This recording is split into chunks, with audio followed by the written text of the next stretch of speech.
Hi, I'm Catherine Leddin, author of Great Expectations 2. Can you give us a bit of an overview of the new Great Expectations 2? Great Expectations 2 follows the format of Book 1. We found that in Book 1 there was a lovely clear layout and that each chapter was laid out according to the terms of the specification. So that, for example, we've continued in Book 2 with Chapter 1 being personal writing, and we're trying to develop the students' personal writing skills. So we have inserted this year into that chapter issues on how to paragraph, how to brainstorm, how to do research, because that's very important for the oral language assessment. So that is done very clearly in a step-by-step format. We have lots of lovely examples, interesting examples from diaries and memoirs.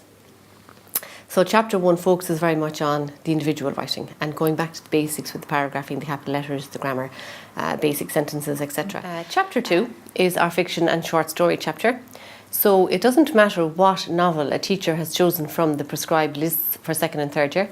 I have a lot of excerpts from all the novels in that to show different examples of beautiful descriptive writing, adverbs, adjectives, similes, metaphors, or to show here you have tension, here you have atmosphere, here you've got a narrator narrating in a particular way, here you've got setting, the focus is very much on setting. So a lot of the novels on the list are incorporated into Chapter 2 as exemplars. But also in Chapter 2, there's a lovely range of fiction. I mean, we're going back as far as Mark Twain with The Adventures of Huckleberry Finn. We've got modern material like Divergent from Veronica Roth. There's a very interesting eclectic mix. And the mix as well will suit students who are all abilities, so there's the weak and there's the very good, and then there's the challenging material for the high achievers. Chapter 2 also features descriptive writing, and there's a very strong emphasis on the five senses and how do you get the five senses into your own writing. So Chapter 2 builds on that, and I've taken that up again then in Chapter 3, the poetry chapter, where again we're looking at aesthetic language in poetry, colloquial language in poetry, and how do the poets build in the five senses, so that as you're reading a poem, you can almost see what the poet is describing. You can almost hear the sounds. You can almost imagine that you're there at that particular scene, at that particular time. So very much the emphasis is on how to write in Chapter 2 and in Chapter 3. Chapter 3 has over 50 poems. They're absolutely beautiful poems with divine images to suit all ability levels. There's some very sweet poems about relationships and childhood and growing up. Teachers will recognise and be familiar with quite a few of them. There's a lovely section towards the end of the chapter then that is a little bit more challenging in terms of going into 5 Seamus Heaney poems in detail. There's a range of poems there.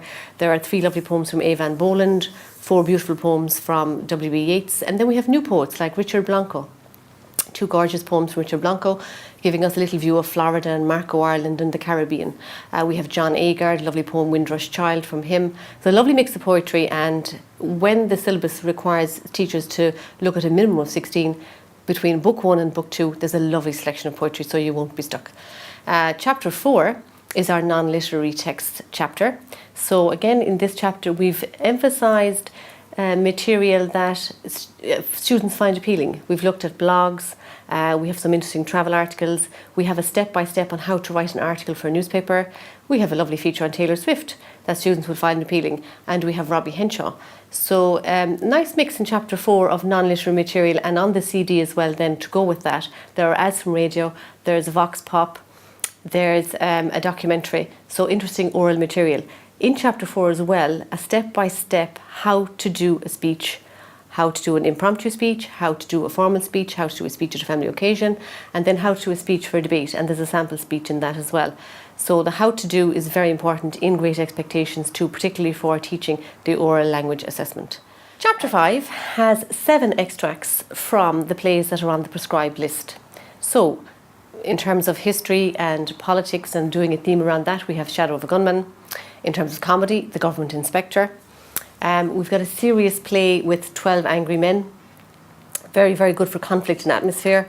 The Woman in Black as well is a very good play for conflict and atmosphere. Blood Brothers is lovely because it's completely different. It's a musical and it's narrated.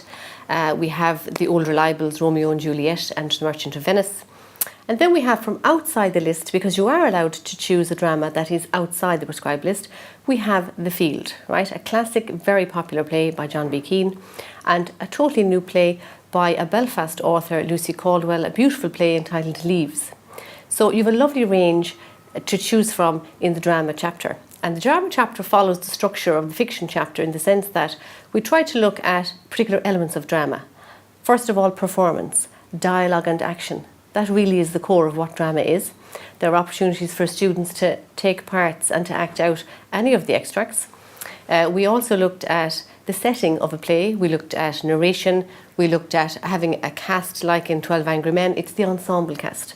So drama is covered very well in the chapter, and we think students and teachers will enjoy it. Chapter 6 is the film chapter, and there's a lovely selection of films from Spirited Away, which is animation, takes you to Japan, to School of Rock, which is hilarious, really funny, to Son of Rambo, which is about childhood and growing up, to The Night of the Hunter, which is black and white, graphic and a bit chilling. So there's a lovely selection of film, and what we've done in Chapter 6 is we've looked at all of these different genres. We've looked in detail at biopics, we've looked in detail at documentaries, we've looked at travel texts. So there's a nice range of material in Chapter 6 that will interest, I would think, students from a wide range of experiences or abilities. As well in Chapter 6 then we've done a lovely section on storyboarding, how to make your own small short film. We've done it in a very simple step-by-step foolproof way. So students will probably enjoy that if they get that opportunity. So Chapter 6, again, very interesting, and I think it'll appeal very much to students, and lovely colour and visuals in Chapter 6. So there are your chapters in Great Expectations 2. How does Great Expectations 2 help a teacher to plan for 2 years of teaching? The Teacher's Resource Book is an invaluable resource for planning. And in the Teacher's Resource Book, I have a variety of plans, because teachers work different ways. You know, they have different class groups, they're in different situations, so there's no one size fits all. And that brings me to a point about the whole New English specification. Everybody is learning. We're all learning. We don't have all the answers, and we won't have all the answers, but we will improve, year by year, and over time our fears will be allayed. So we're all in the same boat together with our concerns and our worries. But the Teacher's Resource Book is the place to go for how to do my yearly plan for second year and for third year. What way am I going to do my yearly plan? I have templates in the book there on that, and step-by-step guides. Then narrowing it down from the yearly plan, how am I going to plan term-wise? How am I going to plan a lesson? Will I start with the learning outcomes? Will I match the learning outcomes to my material, whether I decide to do a poem or a drama extract or a piece of fiction or a short story or a piece of film? How then will I match what I've actually taught to the assessment task? And this is what's crucial, So matching the learning intention with the teaching and learning context that has gone on in the classroom to the actual assessment task, which must be interesting and varied. And then the big problem for everyone really that we're all concerned about is, how will I actually assess what the student has given or what the student has presented? So all of those concerns are allayed very well in the Teacher's Resource Book with sample material and step-by-step guides. What advice would you have for teachers who might have some concerns or worries about the new specifications and the 39 learning outcomes?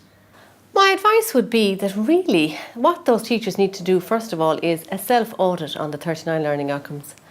By doing a self-audit and just ticking what I feel as a teacher I have taught in first year, ever before the new specification, even we've taught a lot of these. So if you do a self-audit on the oral language outcomes, the reading outcomes, the writing outcomes, you'll realise I've actually done a lot of this already. So that first of all will give teachers peace of mind. Secondly, you will realise looking at them there are some that you have not done at all, and they're the ones we need to work on. But language is developmental. You can't teach these overnight, it takes time, and students need the time as well in terms of progressing their learning from first year through to second and through to third year. So my first piece of advice would be do a self-audit on the 39 learning outcomes and see where you are at with your particular group. Secondly, I would say bear in mind you have already taught students core skills in reading, writing, listening and speaking. You've already taught them how to think about language, themes, imagery in poetry. You've already taught them how to think about plot, characterisation, setting, atmosphere in novels, in drama and in film. And you have constantly reminded them about how to correct errors in spelling, punctuation and grammar. So really what we're trying to do is work on what we're doing that is good already, but focus it more on particular outcomes that we need to perfect and polish by third year. So just to recap, what are the requirements of the new specification? The new specification requires students to study 2 novels and a number of short stories, a minimum of 16 poems, 2 dramas. With the dramas, one can be an extract from a drama. It doesn't have to be a full play. Also with the dramas, if students are going to take the higher level paper at the end of 3rd year, they need to do Shakespeare. After the 2 dramas, they need to study 1 film or a biography or a travel text or a documentary. They need to study also a range of non-literary texts, some in oral format, and Great Expectations 2 covers all of these requirements. And can you tell me about the ebook version and the online digital resources that go with Great Expectations? The ebook version is fantastic and the online digital resources are brilliant, and these are what students really like. They love that they can leave the classroom with a piece of work unfinished and go home and continue listening to the poem or hear the last bit of the fiction extract that they missed because the bell went. They love flicking through the slides online. This is what they are into, and this is what really helps them to progress the learning, that the material is presented for them digitally. What's fantastic is that all of the audio, so every poem, every piece of fiction, the drama extracts, they're all embedded in the ebook, so a student simply presses play. If you go on to Educate.ie, you'll find everything. The teacher's resource book is online for you, all the audio clips are online for you, the ICT handbook is online for you. The book itself, everything you need is on educateplus.ie. Tell me about the student portfolio book. The student portfolio book has been expanded this year because we're looking at a 2nd and a 3rd year book. What we really put into the portfolio book this year was plenty of space for students to write and to redraft. The book is organised along with the main textbook, so that chapter by chapter there's matching work that they will follow through on in their portfolio book. It's fantastic as a resource for them to develop their writing skills and to meet the requirements of the specification. So there's a strong emphasis on developing writing skills across a range of genres and encouraging students to proofread, redraft. We've extra material in the book as well to take into account the oral language task, so that they've space for doing their research and writing up the results and writing up what they might use as their presentation. And we've plenty of space in the portfolio book for them to do the 2 written texts which are required for assessment at Christmas of 3rd year. Great Expectations 2 has it all. It meets all the requirements and more than meets the requirements of the new English specification. Whereby you're required to have a minimum of 16 poems, Great Expectations 2 has over 50. Whereby you're required to study 1 or perhaps 2 drama extracts, there are 7 in the book. Where you are required to study any 2 novels from the list of novels, most of the novels are mentioned in the book in terms of exemplar material, and regardless of what novel you choose, the book covers comprehensively how to teach the techniques and features of novel writing.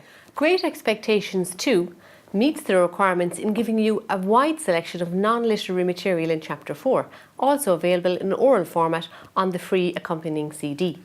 Enjoy the inspiring creative film chapter, which teaches you all about how to make your own film in the classroom, what a biopic is and what a documentary is. Finally, what's really wonderful about Great Expectations 2 is all the how to. Don't worry about how to do a presentation, we have it done for you. Don't worry about how to do the oral language assessment, how to do research, how to teach paragraphing, how to reinforce proofreading and checking of all errors. It's all done for you in Great Expectations 2. Especially in the teacher's resource book and in the student portfolio, you have invaluable resources and guides on how to. If you used Great Expectations 1, thank you. I hope you are looking forward to using Great Expectations 2, and I'm sure you'll find it a very valuable and enjoyable creative resource. The best of luck with it.